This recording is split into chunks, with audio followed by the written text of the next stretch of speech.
Greetings. I'm so happy that I met you, Queen Mother. I just have two questions. Okay. Just two. The first, you talked about being active. And I know me personally, and like a lot of other students, we try to raise the consciousness of the students by letting them, or making them aware and knowledgeable of what's going on. We seem to have a disconnect when it actually goes to actually studying, to going and actually doing something. There seems to be a fear there. Now I want to know if you could talk about how you all conquered your fear, as well as I remember when I was younger, not like I'm old, right? But when I was a bit younger, I watched a documentary on HBO about the Little Rock Nine thing, what they said 50 years later. And I don't know if it was you or if it was it was you? It was me. Okay, when you went to the classroom and the young man was sleeping. Yeah. And how does that make you feel? When, you know, basically, Brownwood's board education, it seems like no one wants it. Okay, first of all, here's the deal. Children are not in charge. That's the first thing. But they don't write curriculum, they don't do funding, children are not in charge. So we have this mild-mannered American history that Little Rock gets a half a paragraph because we don't want our children inspired. We don't want them inspired. Do you know how amazing that story is, Little Rock desegregation crisis?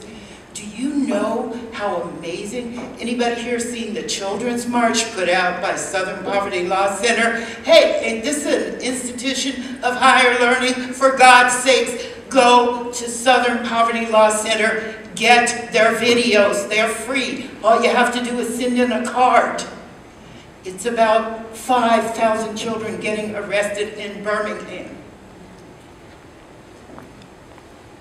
You can't get people to be active if they don't know anything. So the children are not in charge. That tells you somebody else is in charge, and they're not educating our children. You shouldn't be hearing about the civil rights movement when you get into college. You shouldn't be thinking of the civil rights movement as a black thing.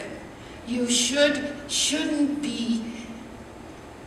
People say, oh, self-segregate. Oh, no, we train everybody to segregate. We train our children to segregate. In that classroom, the white kids are sitting on this side and the black kids are sitting on that side.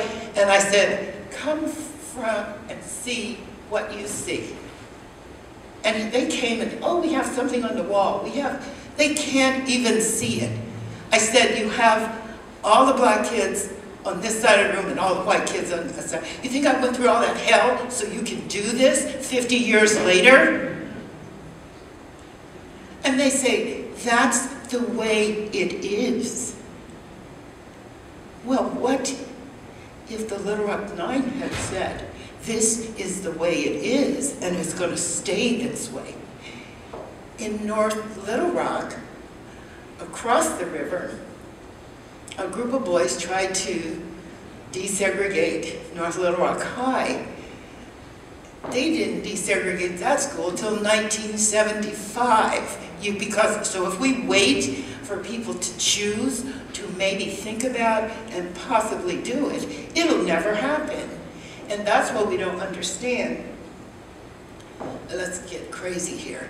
If we don't do something about climate change, we're all going to fry, okay? So we're going to fry equally.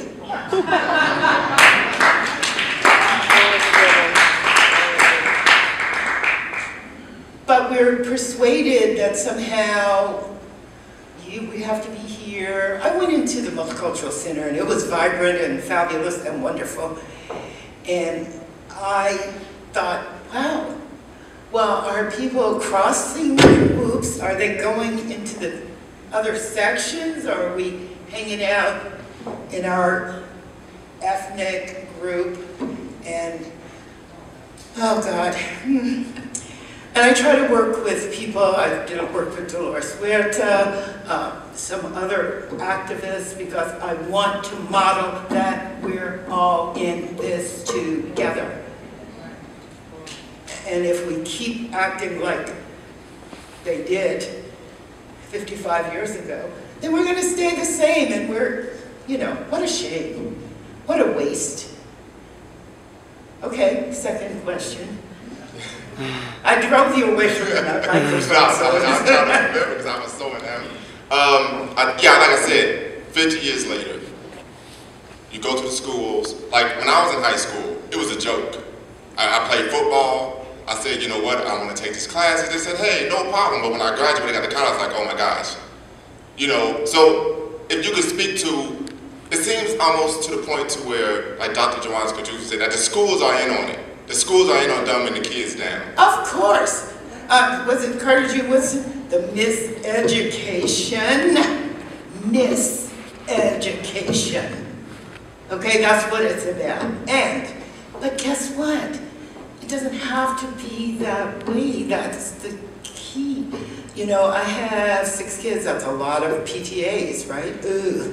I tried to get a couple at the same one so that I could be the president there because I didn't like what was going on. Well, you can't change things if you aren't part of it, you know, and it, you know, it's not, it's harder than rocket science, by the way. And that's what I told some kids on Occupy. I said, this is harder than rocket science. Don't let anybody tell you. But you have to do it. And when people show some activism, why do you, oh, they don't know what they're doing, they don't have any leadership, they're not, well honey, this is what they did with the civil rights movement, they said. Oh, you know, and let's talk about Dr. King. Dr. King was the best kind of leader because he was a follower. Dr. King didn't lead anybody anywhere. He went with people. Now, if the mainstream media and the people who want to designate him as a leader, that's okay.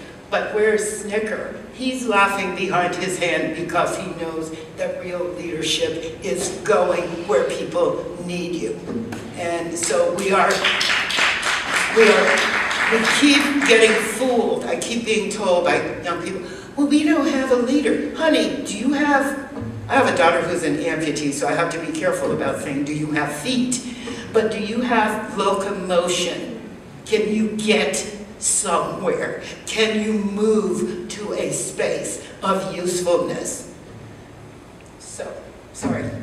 I do get ranty. Thank you so much. I've been serious.